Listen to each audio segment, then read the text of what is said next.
Good morning friends. இந்த ஆடியோவில் ஒரு சூப்பரான டாப்பிக்கு. இது ரொம்ப பேர் என்கிட்ட கேட்டுக்கிட்டே இருக்காங்க. இதை இன்றைக்கி கூட ஒருத்தர் கேட்டிருக்காரு. சார், மார்க்கெட் இண்டெக்ஸ் எல்லாம் நல்லா இன்க்ரீஸ் தான் சார் ஆகுது, ஆனால் நான் வாங்கி வச்சுருக்க எஃப்என்டோ கால் ப்ரைஸ் மட்டும் ஏறவே மாட்டுது. ஏன் சார் அந்த மாதிரி ஆகுது? சரி, கால் ப்ரைஸ் தான் ஏறலை, சரி பிஇ சைட்லேயே அது ஏறுதான்னு பார்த்தோம், அதுவும் ஏற மாட்டுது. அப்போது மார்க்கெட் ஏறிக்கிட்டு தான் இருக்குது ஸ்லைட்டாக. அப்போ இந்த வேரியேஷன் ஏன் வருது? அப்போ நான் இந்த மாதிரி ஆப்ஷன் பையிங்கில் கால் சைடில் இருந்தாலும் ஏறலை, புட் சைடில் இருந்தாலும் ஏறலை, இது ஏன் இந்த மாதிரி நடக்குது அப்படின்ற மாதிரி அவர் கேட்டிருக்காரு. நல்ல கொஸ்டின் தான். மார்க்கெட்டு சைடு வேலை இல்லை. அவர் கேட்குற கொஸ்டின் வந்து மார்க்கெட் சைடு வேலை இல்லை, மார்க்கெட் ஸ்லைட்டாக மேலே தான் போகுது. இருந்தாலும் மார்க்கெட்டில் அவர் வாங்கி வச்ச கால் ப்ரைஸ் வந்து ஏற மாட்டுது. அதுவும் அவர் காலே வாங்கி வச்சுருக்காரு கால் சைடில். அப்போ அது ஏன் ஏற மாட்டுதுன்னா, அதுக்கான ஒரு எனக்கு தெரிஞ்ச விளக்கம் தான் நான் இந்த ஆடியோவில் சொல்ல போகிறேன். மார்க்கெட் இண்டெக்ஸு நிஃப்டி 50 இன்க்ரீஸ் ஆகுது, ஓகே, ஆனால் ப்ரைஸு ஏற மாட்டுது. அவரோட கொஸ்டின்னு, நான் சரியான ஸ்ட்ரைக் ப்ரைஸில் தான் இருக்கேன். இந்த மணியில் ஒரு வாட்டி ட்ரை பண்ணேன், அதுவும் அப்படி தான் இருக்குது. அடுத்த மணி ட்ரை பண்ணேன், அது எனக்கு லாஸஸ்லேயே போகுது. இதில் எங்கே தான் பிரச்சனை இருக்குது அப்படின்ற மாதிரி பியூராக பக்கா கொஸ்டின் கேட்டிருக்காரு. இண்டெக்ஸ் மேலே போனால் கால் ஆப்ஷனில் நம்ம வாங்கி வச்சுருக்க ப்ரைஸ் எல்லாம் மேலே போகணும் அப்படின்ற ஒரு ரூல் கிடையாது ஆப்ஷன் பையிங்கில். இது வந்து டோட்டலாக 100% வந்து ஒரு ஃபால்ஸ் ஸ்டேட்மெண்ட். இண்டெக்ஸ் மேலே போகுது அப்படின்னா, இண்டெக்ஸ் மேலே போனால் நம்ம ப்ரீமியம் ஏற தான் செய்யும். அது எப்படி போகுதுன்றதை பொறுத்து தான் இருக்குது. மடமடன்னு போச்சுன்னா மார்க்கெட்டில் நம்மளோட ப்ரைஸ் எல்லாம் கால் சைடில் இருக்கிறதெல்லாம் ஜம்ப் ஆகிட்டே இருக்கும். ஒரு ஸ்லைட்டாக மூமெண்ட்டும் மெதுவாக மேலே போய்கிட்டே இருந்தால் நீங்கள் என்ன தான் ப்ராஃபிட்டில் இருந்தாலும் தீட்டா எஃபெக்ட் அப்படின்னக்கூடிய அந்த டைம் டீக்கேல அடிபடும். அதனால தான் உங்களுக்கு அந்த கால் ப்ரைஸில் வந்து ப்ரீமியம் வந்து ஏற மாட்டுது. அப்படி நீங்கள் ப்ராஃபிட்டில் இருந்தாலும் அது குறையுது. அதை பற்றி நம்ம பார்க்கலாம். ஒரு 5 பாயிண்ட்டு தான் இதில், ரொம்பலாம் பெருசாக இல்லை. இண்டெக்ஸ் ப்ரைஸ் மூமெண்டம் ஏறிக்கிட்டே இருக்குது. ரெண்டாவது டைம் டீக்கே தீட்டா எஃபெக்ட் இருக்குது. அப்புறம் அந்த இம்ப்ளீட் வெலாட்டிலிட்டி ஐவின்னு சொல்லுவோம்ல, அது ஸ்ட்ரைக் செலெக்ஷன், நம்ம எந்த மாதிரி ஸ்ட்ரைக்ஸ் எடுக்கிறோம் அப்படின்றது, எக்ஸ்பைரி டைமிங், இதெல்லாம் புரிஞ்சுக்கிட்டால் இந்த அஞ்சு காரணிகளை பற்றி நம்ம தெரிஞ்சுக்கிட்டால் இதுக்கான விளக்கம் ஈஸியாக கிடைக்கும். ஓகேங்களா? அதாவது மார்க்கெட் சைடு வேலை இருந்தாலும் சரி, இண்டெக்ஸ் கொஞ்சம் மேலே போனாலும் சரி, டைம் டீக்கேல கால் ப்ரைஸ் வந்து கண்டிப்பாக மெல்ட் ஆக தான் செய்யும். இதை நம்ம முதல்ல புரிஞ்சுக்கணும். இது வந்து ரொம்ப ரொம்ப சைலண்ட் கில்லர் டைம் டீக்கேன்றது. நமக்கு ப்ராஃபிட்டில் இது எனக்கு பல தடவை வந்திருக்கு இந்த அனுபவம். நான் ப்ராஃபிட்டில் இருப்பேன், நான் எப்போவுமே இந்த மணி தான் எடுப்பேன். மார்க்கெட்டு ஒரு 20, 30, 40 பாயிண்ட்டுக்குள்ளேயே அந்த ரேஞ்ச் பவுண்டாகவே ஸ்லைட்டாக ஏறிக்கிட்டே இருக்கும். நான் இந்த மணிலேயே இருந்தாலும் எனக்கு ப்ராஃபிட் வரவே வராது. வந்தாலும் ஒரு 3 பாயிண்ட்டு 4 பாயிண்ட்டு தான் இருக்கும். ஆனால் மார்க்கெட் அங்கேருந்து 40 பாயிண்ட் மேலே தான் இருக்கும்.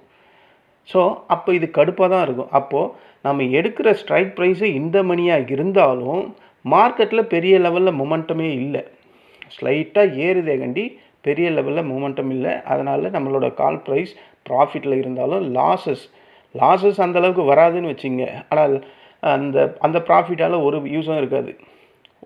ஒரு 2 இட்லி ஒரு டீ வாங்குகிற அளவுக்கு தான் அந்த ப்ராஃபிட் வரும் இந்த மணியே. அப்போ அடுத்த மணி அவுட் ஆஃப் த மணியோட நிலமை பாருங்கள். அதனால தான் பெரிய பெரிய ஆளுங்க என்ன சொல்கிறாங்கன்னா, மார்க்கெட் சைடு வேலை இருக்கா, மார்க்கெட் வந்து பெரிய லெவலில் மொமெண்டமே இல்லையா, போவாத, நீ போனேன்னா லாஸ் தான் பண்ணுவேன். இன்றைக்கி உதாரணம், இன்றைக்கி நிஃப்டி 50 படுமொக்கையாக ட்ரேட் ஆகிட்டுருக்கு. இன்றைக்கி இந்த மந்த்லி ஸ்டார்ட் இன்றைக்கி தான். இன்றைக்கி அவன் ஆடுற ப்ரைஸு பார்த்தா செம கடுப்பாக இருக்குது. அந்த 25,234க்கும் அந்த 25,296க்கும் தான் ஆடிக்கிட்டு இருக்குது. இதில் நமக்கு எங்கே ப்ராஃபிட்டை ஜென்ரேட் பண்ண முடியும்? எங்கேயுமே பண்ண முடியாது. அந்த காலையில் ஒரு ஸ்பைக் வந்தால் பார்த்தீங்களா, ஒரு கேப் அப், ஒரு 80 பாயிண்ட் வந்து சல்லுன்னு 375 வரையும் போனான், நம்ம ரெசிஸ்டன்ட் வரையும் போயிட்டு அதுக்கப்புறம் இறங்கினவன் அப்படியே ஒரு ஸ்லைட்டாக கேப் அப் அந்த மூமெண்ட்லேயே இருக்கானே கண்டி பெரிய லெவலில் இந்த மணிலேயும் வரல, அடுத்த மணிலேயும் வரல, அவுட் ஆஃப் த மணி லாஸ்ட்டில் இருக்குது. அதனால தான் அவர் கடுப்பாயிட்டு இந்த கொஸ்டினே கேட்டிருக்காரு போல இருக்குது. ஸோ நம்ம அந்த சூஸ் பண்ணுற அந்த ஸ்ட்ரைக் ப்ரைஸாக இருந்தாலும் கூட மார்க்கெட்டில் ஒரு பெரிய மொமெண்டம் வந்தால் மட்டும்தான் இந்த மணியே நமக்கு ப்ராஃபிட் கொடுக்குது. அதை நம்ம இங்கே புரிஞ்சுக்கணும். நான் அதுக்கு தான் பல தடவை சொல்கிறேன், எல்லா விதமான ஒரே வழி வந்து இந்த மணியில் தான் இருக்குது ப்ராஃபிட் பண்ணுறதுக்கு. இந்த மாதிரி லைட்டாக மேலே போனாலும் சரி, சைட் வேல போனாலும் சரி, சைட் வேலைலாம் போனால் இந்த மணியும் லாஸ் தான் ஆகும். ஓகேங்களா? அந்த மாதிரி நேரத்துலலாம் இந்த மணி நமக்கு கை கொடுக்கும். அப்போது நம்ம செக் பண்ண வேண்டியது வீக்லி எக்ஸ்பைரி ரொம்ப க்ளோஸாக இருக்கான்னு பார்க்கணும். அதாவது இன்றைக்கி ஒரு எக்ஸ்பைரி, இன்றைக்கி தான் நிஃப்டி 50 எக்ஸ்பைரி ஆகுதுன்னா ஒரு நாளைக்கு முன்னாடியே இந்த மாதிரி ட்ரேடெல்லாம் நம்ம அவாய்ட் பண்ணிடணும். இந்த at the money, out of the money எல்லாம். மார்க்கெட் மொமெண்டம் நல்லா இருந்தால் மட்டும்தான் உள்ளேயே வரணும் அப்படின்றது தான் இதுக்கு அர்த்தம். ஓகேவா? அதாவது ஒரு சின்ன எக்ஸாம்பிள், நிஃப்டி 50 ஒரு 40 பாயிண்ட் போகுதுன்னு வச்சுங்க, அது டைம் டிகேல 30 பாயிண்ட் மைனஸ் தான் ஆகும். அப்போது நம்மளோட கால் ப்ரைஸ் எப்படி இருக்குன்னா, கால் ப்ரைஸ் வந்து ஃப்ளாட்டாக இருக்கும், இல்லைனா மைனஸாக இருக்கும். இதுக்கு உதாரணம் இன்றைக்கி ஃபஸ்ட் கிளாஸான உதாரணம். இன்றைக்கி அவர் கேட்டதுக்கு அதனாலேயே இதை போடணுன்றதுனால நான் இந்த ஆடியோவை போட்டேன். ஸோ நீங்கள் என்ன தான் வாங்கியிருந்தாலும், என்ன தான் மார்க்கெட்டை ப்ரெடிக்ட் பண்ணியிருந்தாலும், உங்களோட அந்த டைம் டிகேல இது மாட்டிக்குது. இன்றைக்கி மாட்டிக்கிச்சு நிஃப்டி 50. ஸோ டோட்டலாக நம்மளை வாஷ் அவுட் பண்ணும். உதாரணத்துக்கு நான் இன்றைக்கி இந்த நிஃப்டி 50ல் வந்து 25,300 கால் வாங்கியிருந்தேன். நான் வாங்கும் போது அந்த ப்ரைஸ் இருந்தது வந்து 25,234 இருந்தது. அப்போ அது வந்த ப்ரைஸ் வந்து 217 18 தான் இருந்தது. அந்த 25,234 டச் பண்ணிட்டு அவன் மேலே போனான், 25,360 போனான். எனக்கு அங்கேருந்து அவன் ஏறின பாயிண்ட் எவ்வளோ தெரியுங்களா? வெறும் 17 பாயிண்ட்டு தான் இந்த மணி. பார்த்துங்க டைம் டிகேல. அப்போ இந்த மணியே எந்த அளவுக்கு பிரச்சனையை கொடுக்குது அப்படின்ற மாதிரி நம்ம புரிஞ்சிக்கணும். அதுதான் கால் ப்ரைஸ் விலை ஏறாததுக்கு மெயினான காரணம். அடுத்தது வந்து இந்த இம்ப்ளீட் வெலாட்டிலிட்டி, ஐவி கிராஷ் அப்படின்னு சொல்கிறாங்கல்ல, இது ரொம்ப பேருக்கு இது தெரியவே தெரியாது. இது ஏன் இந்த மாதிரி நடக்குதுன்னு. ஒரு பிக் மொமெண்டம் முன்னாடி ஒரு நியூஸ் ஈவெண்ட் இருந்தால், ஆப்ஷன் ப்ரீமியம் ஆல்ரெடி ஒரு ஹையில் இருந்தால் இந்த மாதிரி ப்ராப்ளம் தான் வரும். இந்த ஈவெண்ட் ஒன்று முடியணும். அப்போ நமக்கு முன்னாடி இருக்கிற ஈவெண்ட் எது இருக்குது? பட்ஜெட் இருக்குது. அப்போ ஐவி என்ன ஆகும்னா பெரிய லெவலில் இருக்கும். அப்போ அதை டோட்டலாக கிராஷ் பண்ணால் மட்டும்தான் அது ஃபாலுக்கு ஆகும். அப்போது இந்த மாதிரி ஐவி கிராஷ் வரும்போதெல்லாம் நம்ம மார்க்கெட்டில் ட்ரேட் பண்ணாமல் இருக்கிறதே பெட்ரு. அப்போது நீங்கள் ட்ரேட் பண்ணால் அதோட ரிசல்ட் எப்படி இருக்கும்? இந்த மாதிரி தான் இருக்கும். கால் ப்ரைஸ் ஏறும், ஆனால் நம்ம இண்டெக்ஸ் ப்ரைஸ் ஏறும், நம்ம கால் ப்ரைஸ் ஏறாது. ஸோ இந்த மாதிரி நியூஸ் ஈவெண்ட் எல்லாம் முன்னாடி இப்போ இருக்குது, பட்ஜெட் இருக்குது, சண்டேல இருக்குது. அப்போது இப்போ கிராஷ், இப்போ நம்மளோட ஐவி விக்ஸ் எவ்வளோ இல்லை இருக்குது? குறைஞ்சிருக்கு. ஆனால் நேற்று எவ்வளோ இருந்தது? 14.74 என்னமோ இருந்தது. ஸோ இந்த மாதிரி ஐவி விக்ஸ் குறையும் போது என்ன தான் நீங்கள் ப்ரீமியம் வாங்கி வச்சுருந்தா கூட வேலைக்கே ஆகாது. அதனால தான் மார்க்கெட் இன்றைக்கி டோட்டலாக யாருக்குமே ப்ராஃபிட் தராது. ஆப்ஷன் செல்லருங்க மட்டும்தான் இன்றைக்கி ப்ராஃபிட் பண்ணுவாங்க. அப்புறம் நம்ம ஸ்ட்ரைக் ப்ரைஸை சூஸ் பண்ணுற அந்த மெத்தடு, நான் பல தடவை சொல்கிறதே அதுதான். ஓடிஎம்மோ அட் த மணியோ ட்ரேட் பண்ணவே பண்ணாதீங்க. அது என்ன தான் மார்க்கெட்டு ஏறினா கூட அந்த ஃபாஸ்ட்டான ஒரு மொமெண்டம் இருந்தால் மட்டும்தான் அட் த மணியோ ஓடிஎம்மோ உங்களுக்கு ப்ராஃபிட் கொடுக்கும். இப்போ இந்த மாதிரி நேரத்துலலாம் அது ட்ரேடில் நீங்கள் எடுத்துருந்தீங்கன்னா நீங்கள் என்ன தான் ப்ராஃபிட் இருந்தாலும் லாஸில் தான் முடியும். அது உதாரணம் நிஃப்டி 50 ஒரு எக்ஸாம்பிளுக்கு தான் சொல்கிறேன். 22,000 ட்ரேட் ஆகுது. நீங்கள் வந்து 22,300 போய் கால் வாங்கிக்கிறீங்க. இண்டெக்ஸ் வந்து 22,000லேருந்து 22,040 வரையும் போகுது. ஸோ நீங்கள் வாங்குறது 22,000, அதாவது இண்டெக்ஸ் வந்து 22,000 ட்ரேட் ஆகுது. நீங்கள் வாங்குறது 22,300 அவுட் ஆஃப் த மணி.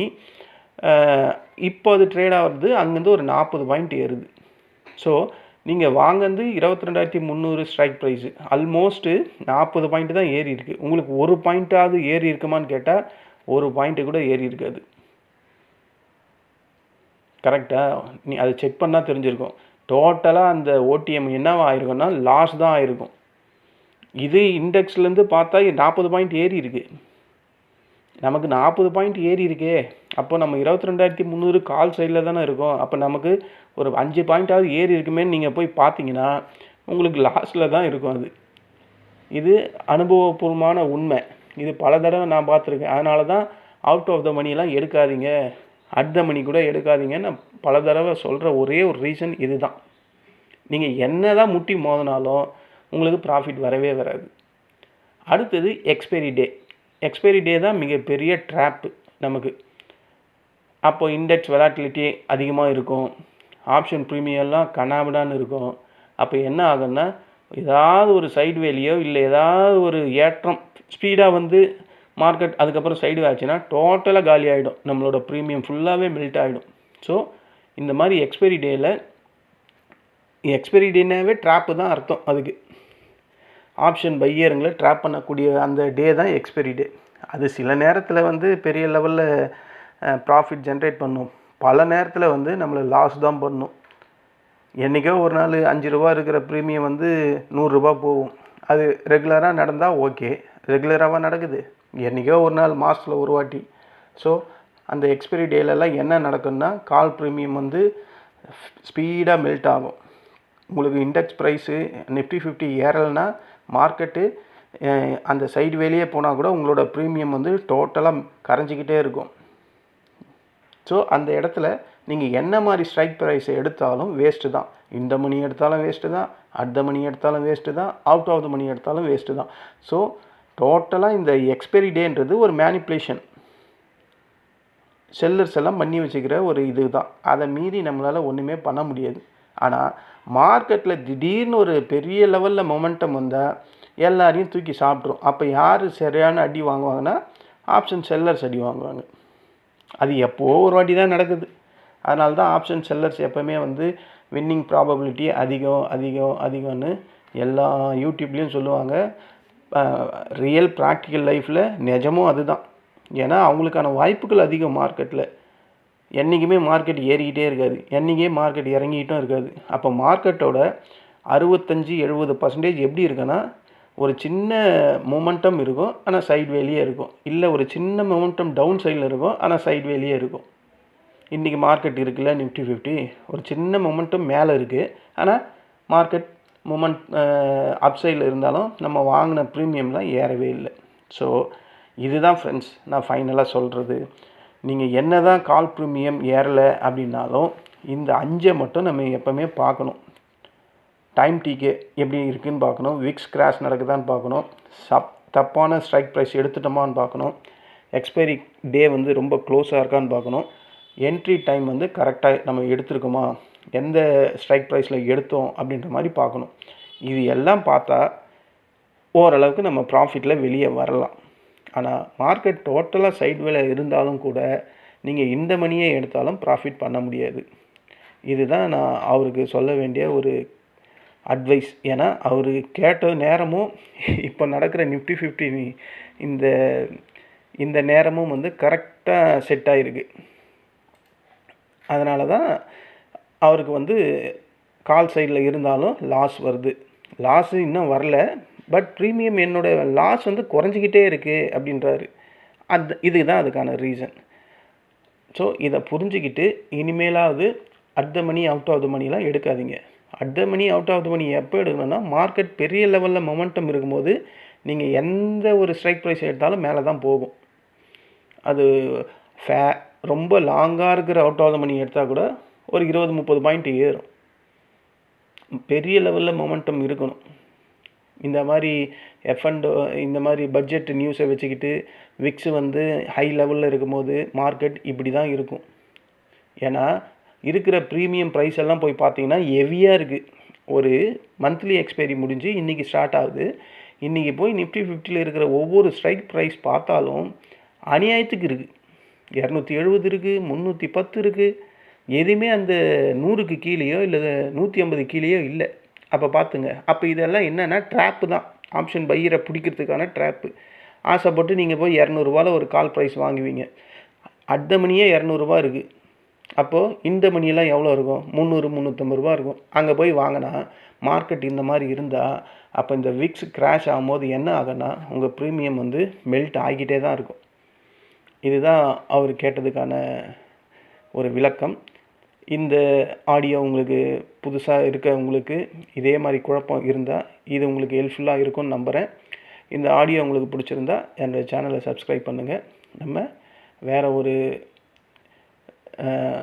ஆடியோவில் மீண்டும் சந்திக்கலாம். நன்றி, வணக்கம்.